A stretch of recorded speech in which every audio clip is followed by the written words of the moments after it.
Our devotional for March 19th, and this again is from My Utmost for His Highest by Oswald Chambers. And if you'd like the link to the daily devotionals, you can go to utmost.org, utmost.org. The key verse for today for this devotional is from Hebrews 11, verse 8. By faith, Abraham, when called to go to a place he would later receive as his inheritance, obeyed and went, even though he did not know where he was going. The devotional is on Abraham's life of faith. In the Old Testament, a person's relationship with God was seen by the degree of separation in that person's life.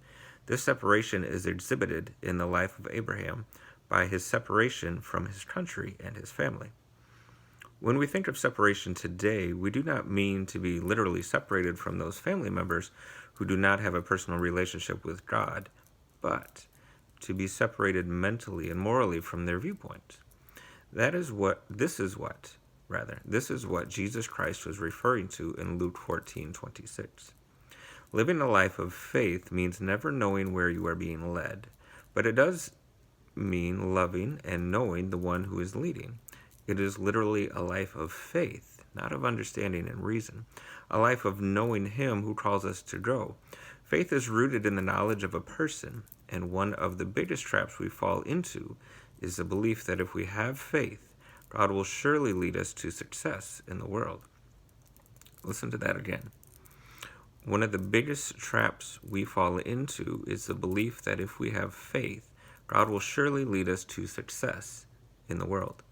The final stage in the life of faith is the attainment of character, and we encounter many changes in the process. We feel the presence of God around us when we pray, yet we are only momentarily changed.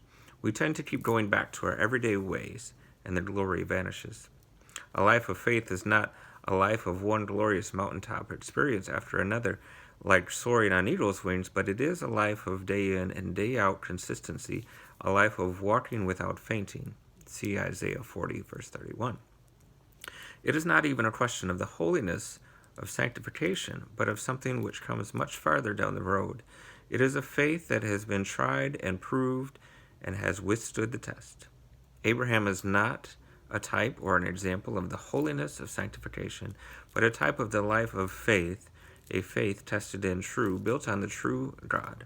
Abraham believed God. Romans 4, verse 3. And I really appreciate this perspective that it is in many ways a life of separation.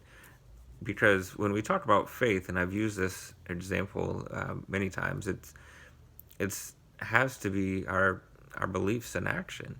It can't simply be something like saying, well, I have faith that this will happen, and not show any evidence of that through our actions. I've also had times where God has shown up in times of my action when I was uncertain of the direction. So I would take actions thinking that maybe this is the direction that I should go, and suddenly things would happen that showed me what the actual direction was. And when we think about Abraham's life and the verse in Hebrews 11, verse 8, it says, the land that he would later receive as an inheritance. He didn't know that when he was going, but he just followed God and he went. And that's where our separation comes from.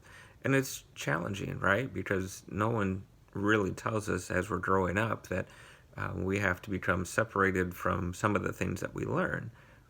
But a person of good faith will allow that to happen because we'll bring our beliefs into view of the light of the Word and find out what stands within the light and what should go.